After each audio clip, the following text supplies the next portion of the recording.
Ajar kami mengalami kuasa-Mu besar. Ajar kami mengerti bahwa kuasa-Mu besar. Ajar kami bisa melihat kuasa-Mu besar nyata di dalam kehidupan kami, Tuhan. Kami mau belajar bagaimana Engkau ditinggikan, Allah meninggikan, karena Engkau belajar taat. Ajar kami pada sore hari ini mengerti bagaimana bisa menjadi besar di dalam Tuhan. Berkata-katalah Tuhan, kami siap mendengar. Terima kasih Bapa. Di dalam nama Tuhan Yesus, semua yang percaya katakan amin. Shalom, silakan duduk. Bagian yang kelima saya akan membahas dari Filipi 2 ayat 1 sampai 11. Tadi kebaktian pertama kita bicara soal prinsip menjadi rendah hati. Bagian kedua kesetaraan yang dikosongkan. Kebaktian ketiga mengambil rupa seorang hamba. Bagian keempat taat sampai akhirnya. Dari 3 hal itu. Yang kelima hari ini kita akan melihat hadiah dari kerendahan hati. Buat orang-orang yang seperti Kristus, hadiahnya seperti apa? Saya akan membacakan Filipi 2 mulai 5. Hendaklah kamu dalam hidupmu bersama menaruh pikiran dan perasaan yang terdapat juga dalam Kristus Yesus. Yang walaupun dalam rupa Allah tidak menganggap kesetaraan dengan Allah itu sebagai milik yang harus dipertahankan. Melainkan telah mengosongkan dirinya sendiri dan mengambil rupa seorang hamba dan menjadi sama dengan manusia. Dalam keadaan sebagai manusia, ia telah merendahkan dirinya dan taat sampai mati. Bahkan sampai mati di atas kayu salib. Ini kebaktian 1 sampai 4 kita udah bahas sampai ayat 8. Sekarang kebaktian yang kelima. Kalimat ini dimulai dengan satu kata yang sangat indah. Itulah sebabnya. Dari 1 sampai 8 implikasinya 9. Itulah sebabnya Allah sangat meninggikan dia. Dan mengaruniakan kepadanya Yesus nama di atas segala nama. Supaya dalam nama Yesus bertekuk lutut segala yang ada di langit, di atas bumi dan di bawah bumi. Dan segala lidah mengaku Yesus Kristus adalah Tuhan bagi kemuliaan Allah Bapa. Kalau kita mau jujur, yang dicari orang itu apa sih? Yang dicari kita di dalam dunia ini pada akhirnya apa sih? Ini 5 hal ini.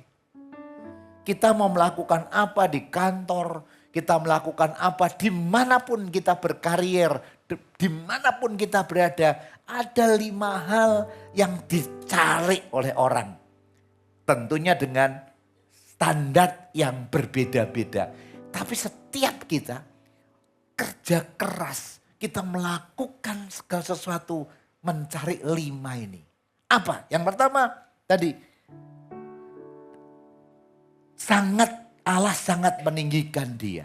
Yang pertama kita cari posisi yang tinggi. Gak ada orang kerja keras untuk tetap di posisi rendah. Gak ada orang melakukan aktivitas bisnis cuman gitu. Pengennya ditinggikan, pengennya hasil kita tinggi. Posisi kita tinggi, market share kita tinggi, jabatan kita naik, atasan melihat kita berprestasi, kita ditinggikan, kita dipromosi. Jadi nomor 1 yang dicari semua orang adalah posisi tinggi. Gak ada orang yang berkata, saya demikian rendah hati lah, saya anggota GMS, gak penting, gak dipromosi gak apa-apa, yang penting begini aja. Orang yang begini perlu dicek ke psikiater. Jangan terlalu alkitabiah, wah gak perlu Pak, kita gak apa-apa kok.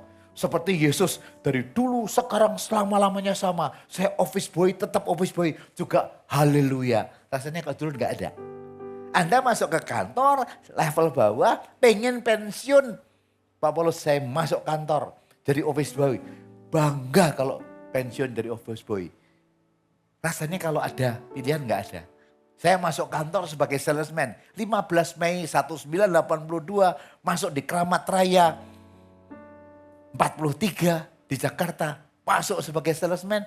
Nggak ada pikiran 82 saya masuk sebagai salesman. Nanti waktu saya pensiun. Saya jadi nggak ada. Orang masuk pasti punya expectation. Jadi nomor satu yang dicari itu apa? Posisi. Atasan mempromosi kita atau kita posisi. Itu nomor satu. Orang normal mencari Allah, atasan kita, pimpinan kita, ngangkat kita. Dari level bawah sampai ke level atas. Sehingga kita seperti ini. Yang kedua yang dicari orang apa? Bukan hanya meninggikan dia, tapi dikaruniakan kepada kita nama. Nomor dua yang dicari orang selain posisi, yang kedua namanya baik. Namanya terkenal, namanya oke, namanya menjadi brand. Wah, nama kita baik ya. Nah, orang itu memang hebat, nama. Orang cari nama. Kan kita bilang gitu kan, semua orang cari nama. Loh kok bisa cari nama? Kan kamu punya nama. Iya, tapi saya tetap cari nama. Makanya sosial media itu penuh dan sering terjadi. Banyak orang kenapa? Cari nama. Yang gak punya nama ditinggal. Perusahaan yang gak punya nama gak bisa lihat. Kenapa kok kita berpromosi? Supaya punya nama. Karena nama sangat penting. Brand sangat penting. Semua. Supaya orang cari. Oh kalau nama itu begitu. Kalau produknya gitu seperti ini. Orang cari nama. Dan kita juga ada. Itu yang cari yang kedua. Bukan hanya possession. Tapi juga nama. The brand. Setiap kita. Yang ketiga bukan hanya nama. Nama. Yang ketiga supaya dalam nama Yesus kalau gitu. Bertekuk segala di langit. Yang ketiga ada power. Nama membuat orang itu tekuk lutut loh. Dalam Yesus ini, waduh kalau sama dia kalah deh. Dia memang, kalau bersaing sama dia kalah deh. Karena dia punya sesuatu. Kompetitornya tekuk lutut. Semua pelanggannya bertekuk lutut. Karena apa? Dia punya. Dan yang keempat, lidah itu ngaku. Wah kalau sama dia bagus. Saya sebagai pimpinan perusahaan concern betul. Supaya orang tahu persis nama kita. Sehingga setiap kalau ada persaingan orang mengakui kita. Dan lidah ngaku. Wah kalau sama dia perusahaan dia itu oke. Dan yang terakhir. Yang dicari orang adalah kemuliaan. Glory. Sukses menjadi perusahaan yang the best. Menjadi orang karyawan yang the best. Ini normal dicari orang. Tapi questionnya bagaimana mencapai 5 hal ini. Caranya bagaimana mencapai hal seperti ini. Ini yang setiap orang beda-beda. Karena setiap orang punya hal. Pengen yang dikasih 5 hal ini. Tapi caranya gimana? Tadi pagi kita belajar. Bagaimana caranya untuk mencapai ini. Kristus contohnya. Yang pertama dia mengosongkan dirinya. Yang kedua taat sebagai hamba. Mengambil rupa hamba. Dan yang ketiga taat sampai mati. Nah hari ini kita mau belajar dari Tuhan Yesus. Kenapa sampai Tuhan Allah meninggikan Yesus. Setelah 3 ini mengosongkan diri. Mengambil rupa seorang hamba dan taat. Tuhan kasih 5 reward yang dicari oleh kita-kita. Kita mau belajar dari Tuhan Yesus. 5 hal ini. Kalau kita pengen mendapatkan ini di dunia ini. Kuncinya bagian kedua, ketiga, dan keempat. Kita mau belajar reward. Mari kita melihat reward yang pertama. God highly exalt. Ini. Orang mencari. Lucifer gak dapat. Makanya Lucifer mencari sesuatu. Karena dia gak dapat ketinggian. Dia meninggikan diri. Karena orang yang meninggikan jatuh. Nomor 1 memang God highly exalted him. Kalau kita di dalam kehidupan belajar seperti Kristus. Tuhan yang ngangkat Yesus. Gak ada yang bisa merendahkan. Lucifer ngangkat dirinya sendiri, dijatuhkan. Tapi kalau Tuhan yang ngangkat, gak akan bisa. Ini prinsip kalau kita diangkat karena karakter kita yang bagus. Bagian 2, 3, dan 4. Kalau Tuhan ngangkat kita, itu pasti ada resanya. Itulah sebabnya Allah meninggikan dia. Kalau Tuhan ngangkat kita saudara, di bisnis, di apapun, gak ada orang yang bisa ngelawan. Itu sebabnya kita perlu mencari perkenanan Tuhan. Kita perlu mencari pimpinan Tuhan. Kita selalu cari berkat Tuhan. Karena kalau Tuhan ngangkat, kompetitor kita pusing. Kalau Tuhan ngangkat, pelanggan kita juga pusing. Ini yang pertama, kadang-kadang lupa. Kita pengen diangkat orang lain. Tapi ada sesuatu yang di dalam kita sebagai orang Kristen. Minta pengangkatan Tuhan. Minta karunia Tuhan. Minta perkenanan Tuhan. Di bisnis kita. Kalau Tuhan ngangkat. Itu luar biasa kuat. Tuhan mengangkat, Allah mengangkat Yesus ke tempat yang paling tinggi. Dari yang paling rendah kepada yang paling tinggi. Duduk di tempat yang tinggi. Ini kenapa? Itu sebabnya dalam implikasi. Tuhan tuh punya otoritas loh. Kita bisa percaya sama Tuhan. Kita dipanggil untuk taat. Kita akan bilang. Jadi kalau Tuhan Yesus ada di tempat tinggi. Tuhan diangkat oleh Allah ke tempat yang tinggi. Kalau kita diangkat sama Tuhan di tempat yang tinggi sebagai reward pertama. Sulit dijatuhkan sama orang. Kita tahu cerita semua Yusuf. Yusuf itu direndahkan sampai titik rendah yang paling rendah. Jadi budak. Yesus sama. Dia merendahkan diri, mengambil rupa seorang hamba. Yusuf dihambakan. Tapi di tengah kehambaan Yusuf tidak kehilangan misi hidupnya. Yusuf tidak kehilangan imannya.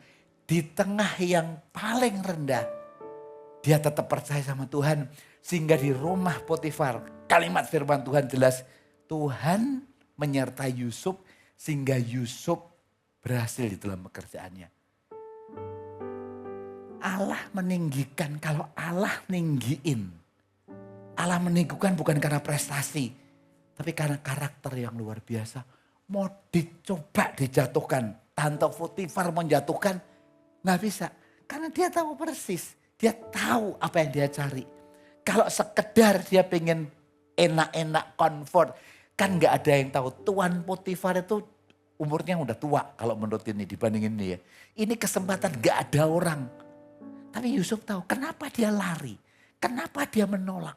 Karena buat Yusuf dia tahu persis misinya bukan itu. Misinya tidak sekedar comfort zone, comfortable. Dia lari. Dan pada waktu dia lari, masuk di penjara pun dia enggak. 13 tahun dia berjuang. Tapi waktu Allah meninggikan, langsung ke suatu lokasi yang dia tidak pernah pikirkan. Mesir, ke satu posisi yang dia tidak pernah berpikir, Perdana Menteri. Every one of us kita nggak pernah tahu loh. God has the final say. God punya story kepada masing-masing kita kok.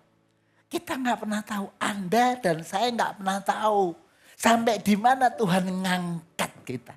Sampai hari ini kita nggak pernah tahu. Tapi God has the story. Kepada kita Tuhan punya story masing-masing kita. Tinggal kita setiap nggak. Orang siap nggak diangkat sama Tuhan. Tuhan pengen ngangkat kita. Tuhan pasti pengen ngangkat orang yang setia. Tuhan pengen ngangkat orang yang taat. Hanya waktunya kita nggak tahu. Dan pada waktu, udah waktunya. Kalau diangkat Tuhan, nobody can stop. Karena waktu Tuhan mengangkat, semua gak ada yang lawan. Yusuf pada waktu itu diangkat. Dan semua gak bisa ngelawan. Termasuk raja-raja muda di lingkungan Mesir. Karena hikmatnya luar biasa. Dia tidak lulusan Institut Pertanian Bogor bagian teknologi pasca panen. Tapi saya mikir 7 tahun itu seperti apa. Saya lulusan nih. Teknologi pangan Institut Pertanian Bogor. Dan lulusannya nilainya bagus. sampai sekarang nggak ngerti gimana caranya nyimpen gandum 7 tahun tanpa teknologi seperti ini. Nanti di surga saya tanya, kamu caranya pakai apa? Paten kamu apa, Sob? Kamu caranya belajarnya di mana? Enggak belajar dari Bogor, enggak belajar dari, kok bisa mikirin, kumpulin gandum lumbung-lumbung. Itu patennya, ini patennya sampai sekarang bingung loh itu. Enggak pakai yang lain. Nanti di surga kita banyak pertanyaan saya. Dari mana, Sob? Oh, ini ada Yusuf soalnya. Ini ada Yusuf teman saya. Dari mana kok bisa dapat ini? Hikmat Tuhan, kalau Tuhan ngangkat, perhatikan ini ya. Kalau Tuhan ngangkat, the rest Tuhan equip. Tuhan itu ngangkat dulu baru equip. Manusia equip dulu baru ngangkat, betul? Kalau kamu sudah bisa diangkat. Kalau Tuhan kadang-kadang, Tuhan ngangkat dulu kamu gak bisa. Tapi aku tahu engkau bisa. Aku tahu kau punya iman. Bahwa teknologi pangan kamu gak turun. Gak perlu S1, S2, S3, IPB Bogor. I know. Kalau kamu saya angkat, saya akan equip. Kalau Tuhan ngangkat duluan. Makanya kita gak pernah tahu. Jangan sombong sekolahmu. Jangan sombong hidupmu. Banyak orang diangkat ke tempat tinggi. Baru Tuhan equip. Dan ini yang dialami Yusuf. Ditinggiin. Di dalam kehidupan kita, contoh yang semua di sini.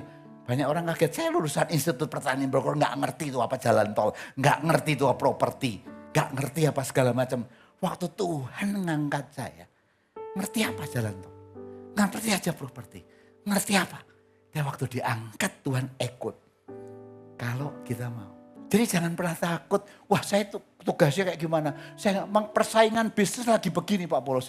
Dunia ini lebih begini. Lagi segala macam. Gak usah takut. Kalau engkau setia sama Tuhan. Kalau Tuhan ngangkat. Dia tuh punya. Kita dapat percaya. Dia hidup berkuasa. Dan memegang segala sesuatu dalam tangannya. Roma 8:34. Gak usah takut kalau Tuhan ngangkat. Dia hidup berkuasa dan memegang segala sesuatu dalam tangannya. Kita cuma taat aja. Jadi kalau Tuhan mau ngangkat kita bukan karena kompetensi kita. Tuhan ngangkat kita bukan experience kita. Tuhan ngangkat kita bukan pengalaman kita. Tuhan ngangkat kita karena hati kita. Waktu engkau diangkat, Tuhan equip. Itu prinsip yang saya kerja sampai sekarang. Kalau saya cari orang, CEO di bawah saya nggak cari yang pengalaman. Waktu saya cari jalan tol, saya cari properti, nggak cari orang yang pernah di properti. Karena saya ikut. Kalau cari yang pernah di properti, dia pasti nyontoh propertinya dia. Saya cari orang yang nggak ngerti. Supaya bisa ngelawan properti kayak gini. Gak perlu pengalaman. Kamu siap gak pegang Astra Property? Kamu jalanin. Nah kenapa? Karena seperti prinsip kalau Tuhan ngangkat, Tuhan equip. Siapa yang pernah tahu Daud? Daud itu gak pernah latihan. Sekolah kepemimpinan di Lemhanas. Gak pernah lulusan public policy Harvard. Tapi kenapa dia jadi remaja? Tuhan ngangkat dia, segala ilmunya, waduh syairnya. Dia gak pernah diajarin penulis. Tapi dia penulis kepepet. Karena dia cuma 2-3 kambing domba. Kalau malam-malam dia nyanyi. Tanpa sadar itu latihan. Semua tokoh-tokoh Alkitab yang tertulis di sini. Nomor 1, kalau Tuhan angkat gak usah takut. Tuhan akan equip kita. Jangan berhenti dengan bisnismu sekarang. Aku cuma SMA Pak Plus. Aku cuma kayak gini. Terlalu banyak orang teman-teman saya yang SMA. Tuhan angkat punya bisnis yang luar biasa. Dan waktu angkat luar biasa. Sampai orang kaget. Kok bisa ya? Saya banyak membimbing. Sampai sekarang orang-orang yang anak-anak muda. Yang baru diangkat dari Direktur Astra. Kamu mau saya ambil ya. Kamu orang marketing. Orang matematik. Sarjana matematik dari UGM. Kamu bisa pegang Astra Property loh. Kamu bisa pegang Astra Infra enggak? Waktu saya angkat dia gak ngerti apa-apa. Tapi pada waktu kemarin 23 April dia diangkat dari Direktur Astra. Selalu Tuhan equip. Kuncinya hatimu siap gak sih diangkat Tuhan. Bikin Tuhan gak tahan ngangkat kita. Tuhan mencari orang-orang yang bisa diangkat di posisi-posisi tertentu untuk kemuliaan namanya. Tuhan nyari kok. Iblis juga lagi mencari teman-temannya yang mau diangkat di dunia bisnis. Supaya mengacaukan bisnis. Tuhan juga cari orang-orang yang diangkat di dunia bisnis. supaya bisa menjadikan ini bagus. Ini pertempuran spiritual warfare all the time akan terjadi. Di BUMN, orang lagi cari orang yang kayak preman. Tapi Tuhan juga nyari orang anak Tuhan yang jadi. Di seluruh dunia pertempuran ini terus akan terjadi. Pertanyaannya adalah, ada enggak orang yang mau disiapin Tuhan untuk bertempur? Kalau Allah ninggiin kita, kalah milih kita, gak usah takut. Nanti Tuhan akan equip. Nomor 1 tadi, God yang highly. Yesus itu kalau Tuhan angkat. Dan hari ini nomor 1, kalau kita diangkat sama Tuhan. Yusuf, Daniel ngerti apa? Dia itu tawanan, memimpin 120 vice presiden, diiriin masuk lubang singa. Tetap jawab, 4 raja dia jalan. Dari mana? Sekali lagi saya bersyukur punya Tuhan. Kalau Tuhan ngangkat kita, gak usah takut. Tinggal kita siapkan diri. Tuhan sedang mencari. Di Indonesia ini, Tuhan lagi nyari orang-orang yang dipersiapkan untuk pimpin Indonesia, pimpin BUMN, pimpin yang lain. Tuhan tuh nyari. Saya tahu persis pertempuran itu. Waktu saya di dalam, saya tahu persis. Tuhan pertempurannya seperti ini. Dan banyak orang mau gak? Di company yang saya pimpin tahu pertempuran. Ada orang yang masuk mau mengajukan, ada orang bagus. Pertempuran kita di sini loh. Kalau enggak diangkat sama Tuhan pertempuran. Ini akan terus menerus. Persaingan akan terus menerus. Tapi kuncinya, poin yang pertama. Kalau engkau siapkan diri kita. Kalau Tuhan ngangkat, tidak ada yang bisa menurunin. Karena kalimatnya, itulah sebabnya. Yang kita butuh cari kalimat itulah sebabnya. Saya nyari Pak Yusuf. Saya hari ini ditemenin 2 Yusuf. 1 Maria, 1 Mutiara. Luar biasa enggak 2 ini? Kok bisa 2 Yusuf datang? Nanti kita mungkin makan cari yang ownernya namanya Yusuf sekalian deh.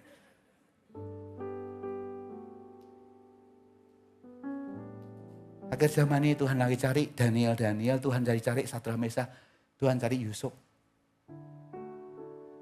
Karena Tuhan pengen membangun di akhir zaman ini perusahaan-perusahaan yang takut sama Tuhan. Karyawan-karyawan takut akan Tuhan. Naik. Yang pertama, hadiah yang pertama. Tuhan yang ini. Yang kedua.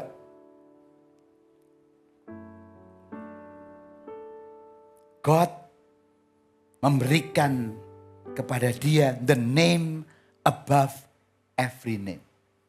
Yang kedua, Tuhan cari nama. Tuhan pengen memberikan nama yang above every name. Tentunya kita bukan kalimat ini seperti Yesus. Yesus the only above every name. Tapi Tuhan kalau kasih nama itu luar biasa. Bless, kamu dari mana? Jalan-jalan. Kamu lihat gak hambaku Ayub itu? Seorang yang taat. Namanya jelas loh. Kau lihat gak Ayub? Tuhan itu suka membanggakan. Bukan zaman dulu Ayub. Hari ini Tuhan pengen memberikan. Lihat. Name, your name, my name is very important for God. Tuhan cari orang-orang yang bisa Tuhan aku kasih nama. Nama bicara soal reputasi. Nama bicara soal brand. Perusahaanmu yang karakternya bagus. Hidupmu yang karakter. Saya terkenal jujur. Orang ini terkenal jujur. Orang ini terkenal baik. Jangan takut. Tuhan akan cari. Dan Tuhan angkat orang-orang gini. Mengaruniakan nama. Nama brandnya bagus. Kalau perusahaanmu dapat brand namanya bagus. Nggak akan takut sama kompetitor. Nggak akan takut sama pelanggan. Karena the brand itu yang ngejual. Tapi kalau orang nggak punya brand, nggak punya reputasi, sulit bisnis sekarang. Brand. Nama. Yang kedua Tuhan mau kepada kita. Your name.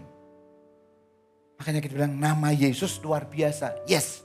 Tapi juga Tuhan kasih nama. Nama di atas segala nama, dalam nama Yesus. Yesus lebih tinggi dari segalanya. Kita dipanggil untuk menghormati namanya. Kuasa dalam nama Yesus. Harapan bagi setiap orang. Setiap orang akan lihat nama. Dan kita mau belajar kalau Yesus namanya ditinggikan. Karena dia taat sampai mati. Tuhan mau bilang, engkau mau gak seperti Yesus? Kalau seperti Yesus kita punya nama di atas segala nama. Maka bisnis mengalir, hidup mengalir, nama baik lebih baik daripada harta yang besar. Nama yang baik lebih baik dari kekayaan yang besar. Kata pengkhotbah, karena pengkhotbah tahu the name. Ini yang kadang-kadang manusia tidak protek. Banyak orang hidup sembarangan, gak pernah mikir brandnya seperti apa. Enggak pernah mikir bahwa hidup kita tergantung nama kita. Kalau engkau dan saya punya nama baik, enggak takut kerjaan itu seperti apa. Kalau engkau punya nama dan reputasi baik, enggak takut apa yang terjadi. Karena nama baik itu jaminan kita mendapatkan sesuatu. Tuhan Yesus dikaruniakan nama di atas segala nama. Sehingga kita punya, wow Tuhan luar biasa karena namamu. Kita mengucap syukur punya Tuhan yang punya nama di atas segala nama. Sehingga kita bisa berkata, Tuhan kau luar biasa. Ada kesulitan sebut nama itu. Dan sangat enak kalau kita di kalangan sekitar kita. Ada kesulitan sebut nama Pak Yusuf, Bu Maria. Pasti ada solution. Enak sekali. Ada kesulitan konstruksi sebut nama Pak Yusuf, Mutiara. Enak. Kalau nyebut dia pasti beres lah perusahaannya. Kita brand ini sangat penting. Tapi sayang sekali Saul gak mengerti. Saul udah punya kuasa, punya kingdom. Punya power. Tapi dia pikir his kingdom, his power, his glory, dia yang menciptakan. Taat. Wah waktu Samuel telat, dia gak taat. Dia pikir I have my kingdom, I have my power, I have my glory and I have my people. Padahal Tuhan bilang, no. Begitu engkau tidak mengindahkan nama Tuhan, selesai itu semua. I will give kepada orang lain. Ini sebabnya akhir zaman ini saudara-saudara, teman-teman yang ada di sini, protect your name. Karena name itu sangat penting. Tujuan hidup kita, protect. Yang ketiga, every knee shall bow. Setiap lutut bisa bertekuk. Allah menetapkan bahwa setiap lutut akan berteluk. Artinya apa? Poin yang ketiga ini. Yang dibutuhkan orang, power. Yang dicari orang, power. Lutut bertelut itu menandakan dia tunduk kepada power. Tapi power yang apa? Orang bisa tunduk sama kita kalau kita punya power yang benar-benar orang merasa orang ini layak kok dihormati. Orang ini pantas dihargai. Every knee shall bow. Customer, karyawan apapun bisa merasakan. Kalau dipimpin, Pak ini enak loh. Dan saya mau surrender my power. Karena dia punya something. Yesus, every knee shall bow. Lutut bertelut. Allah menentukan sebuah kepastian. Setiap lutut akan bertelut. Nanti habis ini kita lihat semua lidah mengaku. Biar kita menyadari di dalam kehidupan apa ini artinya buat kita. Apa artinya kalau Tuhan menetapkan setiap lutut itu bertekuk. Jangan mikir yang lain. Jangan kita gampang bertekuk lutut sama orang. Reputasi kita. Kalau kita sudah surrender. Iblis tahu. Orang pengen punya cepat. Punya kingdom, punya power, punya glory cepat. Makanya dia datang Tuhan Yesus diajak ke atas gunung. Kalau engkau mau itu semua, sembah. Dia minta lututnya Tuhan Yesus bertelut. Simpel kok. Sembah. Dan semua akan dikasih.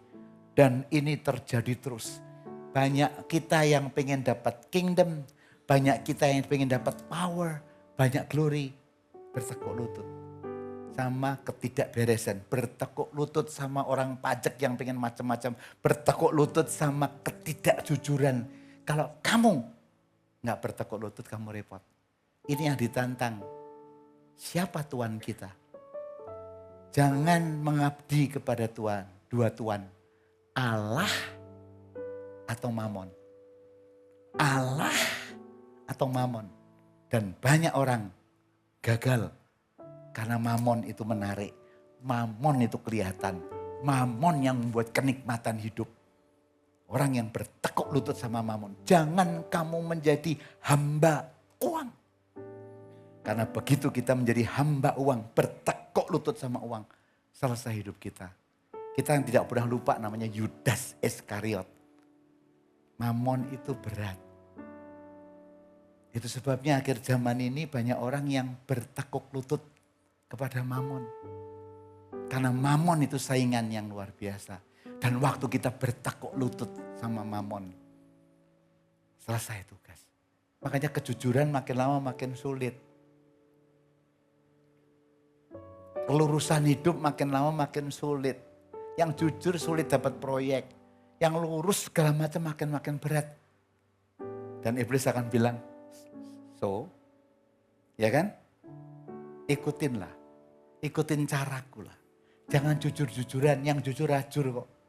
Sembah aku. Pakai caraku. Kamu akan dapat proyek. Pakai caraku. Kamu dapat yang gampang.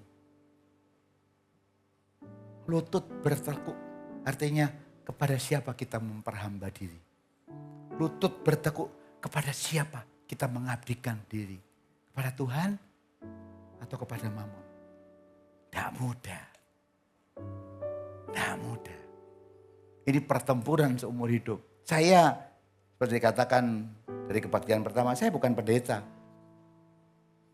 Makanya waktu ditulis pastor, enggak, saya bukan pastor, saya bapak. Karena saya seperti bapak-bapak, Anda di sini, kita bergaul, kita berada di marketplace. Kita berjuang bersama di marketplace. I know what you feeling. I know. Saya ngerti benar kondisinya tidak mudah. Apalagi sekarang-sekarang. I know. Dan tawaran itu mudah. Tekuk lutut, Mamon, your posisi atau tidak. Saya 2 bulan setengah yang lalu. Kalimat ini gampang. Every knee shall bow, every tongue confess. Gampang kalimat ini. That Jesus Christ is Lord. Gampang. Saya harus presentasi sesuatu di depan 2 pemimpin di negeri ini yang lagi top. Dan saya harus mengusulkan sesuatu dan saya diminta mewakili tim.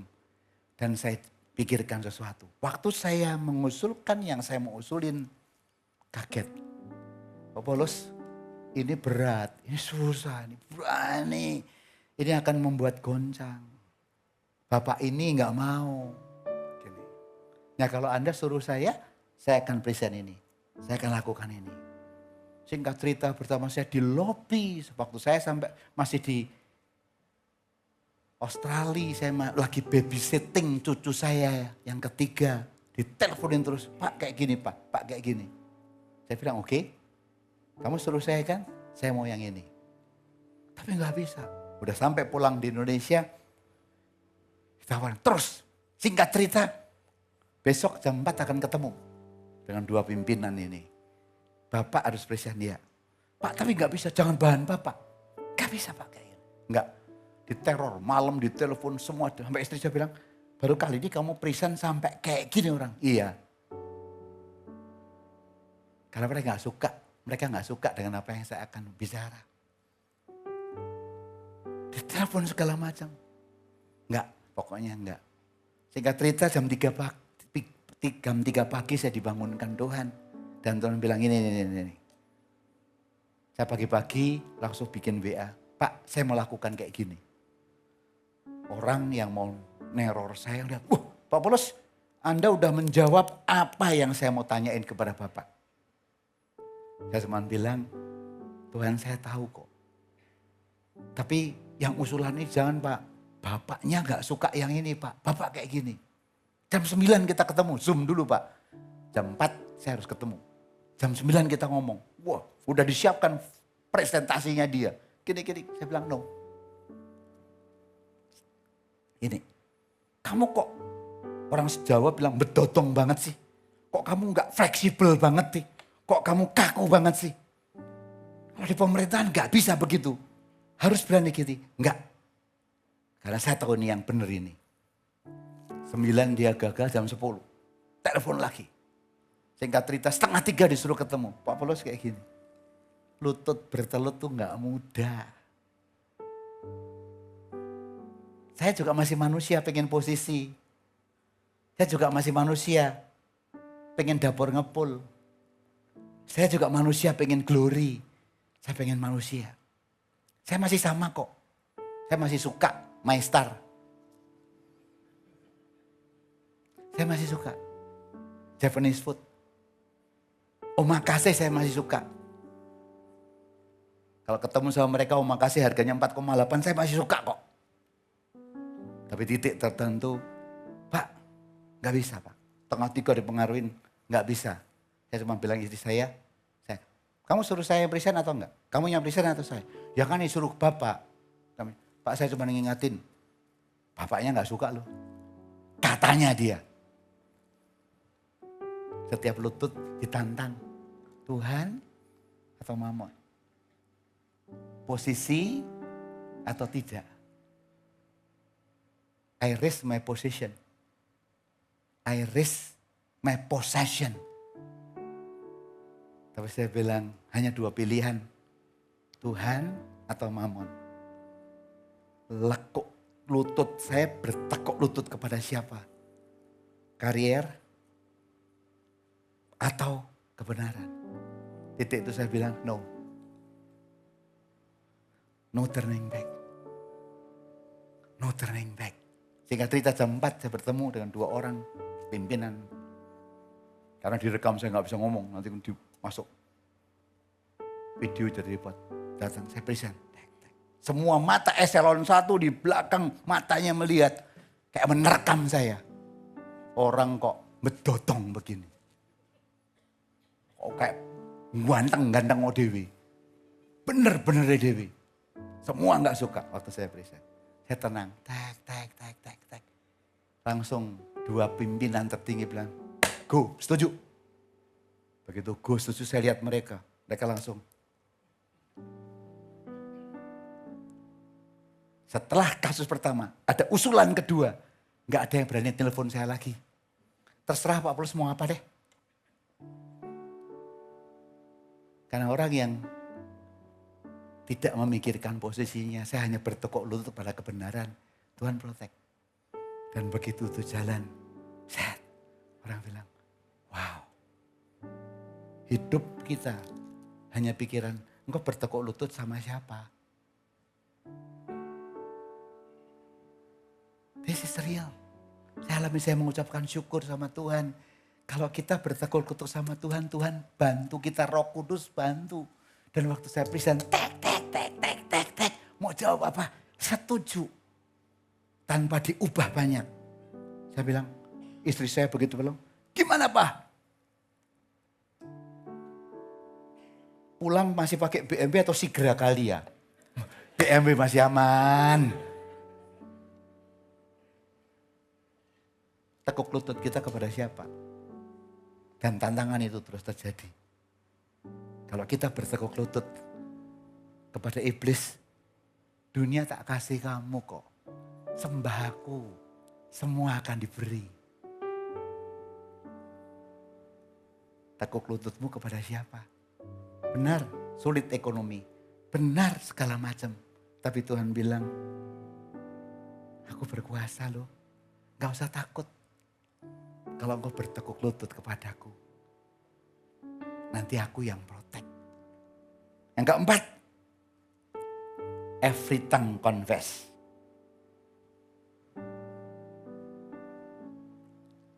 Pertempuran itu membuat kita, Allah menetapkan setiap lidah akan mengaku Yesus Kristus adalah Tuhan.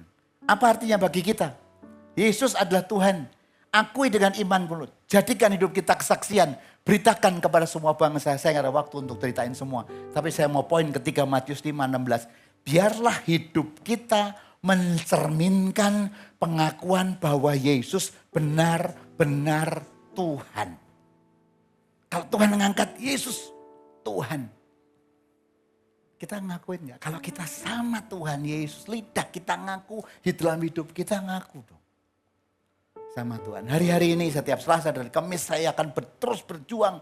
Lagi berjuang terus untuk negara ini. Tapi saya bersyukur waktu saya mulai berjuang. Untuk beresin, saya makin cinta negara ini 2000% dibandingkan yang lalu. Justru waktu melihat kesulitan ini. Melihat banyak yang seperti ini. Tuhan aku cinta negara. Sampai istri saya, loh kamu sekarang kok makin kayak gini sih? Iya, karena kalau nggak ada kita siapa lagi? Negara kita butuh Daniel. Negara kita butuh Sadrak, Mesak, Abednego. Jangan orang Kristen takut. Lari maunya ngomongnya di luar aja. Beraninya bisik-bisik. Tapi terjun beresin negara ini. Negara ini tidak hanya butuh Ignatius Yonan. Satu membereskan semua. Butuh banyak Ignatius Yonan. Tapi banyak orang gak berani. Kenapa? Karena dia tidak berani. Wah kotor, nanti kayak gini. Justru kotor kamu masuk gak? Kita bersyukur punya Ignatius Yonan yang beresin kereta api dari luar biasa. Sekarang kalau kita ada problem di yang lain, pertanyaannya anggota GMS berani gak terbang? Dan yang dibutuhkan, setiap lidah akan mengaku. Saya bilang sama istri saya, Mam sorry ya, dulu saya mau pensiun, saya mau santai. Tapi sekarang saya terlalu cinta negara ini. Dan saya nggak mau kita kalah. I will fight. Supaya setiap lutut bertelut, lidah mengaku. Hebat kereta api Indonesia karena seorang Ignatius Yonan. Hebat Garuda karena ini. Hebat KAI karena apapun. Saya merindukan orang-orang yang bersama-sama. Saya lagi ajak seorang yang sudah pensiun di tempat saya kerja. It's time for you. Tempat kita terlalu kecil. Kita lagi ngurusin 300.000 orang. Sekarang kamu ngurusin 30 juta. Come with me. 2 minggu yang lalu dia join untuk beresin. Saya lagi cari banyak orang yang mau bertempur. Yang di luar. Supaya every tongue confess. Every knee shall bow. Jesus Christ the Lord. Dari mana? Kalau kita mau seperti Yusuf. Dunia butuh Yusuf. Dunia butuh Daniel. Supaya orang tahu. G. Dia Tuhan. G ya itu bukan? G. Ya. Dia Tuhan. Dia Tuhan. Dia bangkit dari maut dan dia Tuhan. Setiap lutut bertelut, lidah mengaku that Jesus Christ the Lord, He is Lord, He is Lord, He is risen from the death and He is Lord. Every knee shall bow, every tongue confess that Jesus Christ is Lord. Pertanyaannya, Yesaya, siapa yang mau saya utus? Kita pengen every knee shall bow, every tongue confess. Tuhan bilang, siapa yang mau aku utus? Supaya dunia bisa melihat that Jesus Christ is Lord. Baktian yang kelima ini saya tantang every you. Di perusahaan di mana kamu kerja. Di perusahaan di mana kau berkarier. Jadikan lagu ini di perusahaan ini. Every knee shall bow, every tongue confess that through you, dia berkata, that Jesus Christ the Lord. Kalau kita nggak mau bertempur, kita nggak mau berjuang, kita nggak jadi contoh di perusahaan kita, omong kosong Tuhan dimuliakan, ditanam kita. Every single of us. Kalau besok kita masuk kantor, besok saya pagi-pagi pergi ke Surabaya. Anda pergi di karier masing-masing. Jadikan Tuhan, aku mau. Aku mau pakai aku Tuhan. Inilah aku kata Yesaya, pakai aku Tuhan. Untuk apa? Bukan untuk namaku, pakai aku Tuhan. Supaya every knee. Dan anak-anak muda yang lagi berjuang, jangan pernah takut masuk BUMN. Jangan pernah takut masuk pemerintahan. This is your time. Jangan hanya bisa teriak di pinggiran, teriak di belakang. Orang yang teriak di pinggiran gak ada gunanya. Daniel tidak pernah bisa merubah Nebukadnezar. Tidak bisa merubah Medi Parsi. Tidak bisa merubah Quraisy kalau dia di luar. Tapi dia di dalam. Di perusahaan di tempatmu berkarya. Mungkin kau enggak keluar. Tuhan pengen kau menjadi Daniel. Kalau ada ketidakbenaran, ada ketidakberesan, berani berdiri. Dan kau mengatakan, Tuhan utus aku untuk menjadi Daniel, untuk menjadi Yusuf. Every knee shall bow, every tongue confess. Terakhir, all for the glory of God. Begitu mereka bisa melihat luar biasa Nebukadnezar, Sadrah, Mesah dan Abednego dibakar enggak terbakar. Dan dia berkata, awas kalau ada orang yang tidak menyembah Allahnya. Sadrah, Mesah. Daniel masuk lubang singa. Setelah diangkat Darius, awas kalau ada orang yang tidak menyembah Allahnya Daniel. Glory to God. Kebutuhan kita adalah hari ini orang yang berani. Segala sesuatu yang telah Allah lakukan melalui Yesus Kristus. Pengangkatan, pemberian nama, lutut bertelur, lidah mengaku. Semua untuk kemuliaan nama Tuhan. Roma 11:36. For from Him and through Him and to Him are all things. To Him be the glory forever. Sebab segala sesuatu adalah dari Dia dan oleh Dia. Dan kepada Dia, bagi Dialah kemuliaan sampai selama-lamanya. Inilah kunci kalau kita bisa melakukan ini. Saya masih banyak berjuang, saya masih banyak jatuh, saya masih banyak kelemahan. Tapi saya katakan tadi itu hari-hari ini saya mencintai negara ini 2000%. Justru karena saya tahu banyak yang harus dibereskan. I love this country more. Saya bilang, Tuhan, saya mau mikir cucu lah. Cucu saya sudah 3. Tapi Tuhan beri kekuatan sama saya. Paulus, umurmu tuh baru 27 tahun. Oke. Jadi khotbah 5 gak apa-apa.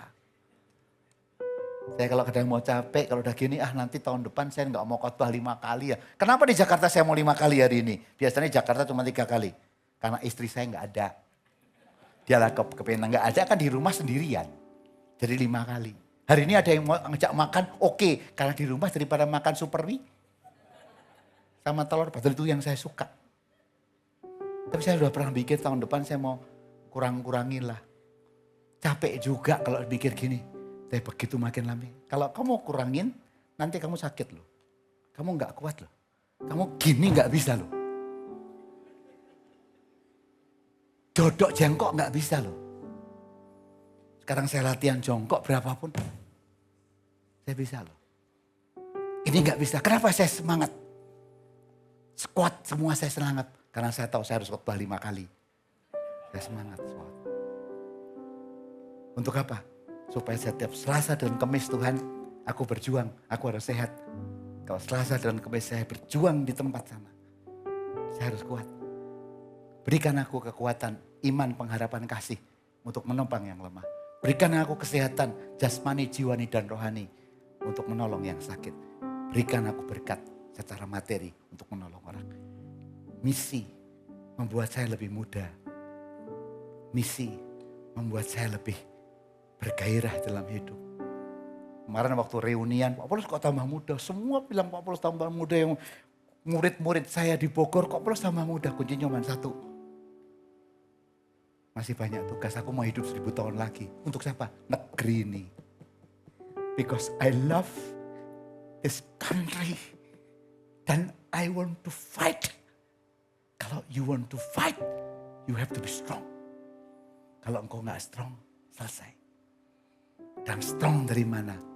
Supaya every knee, mari panggil berdiri.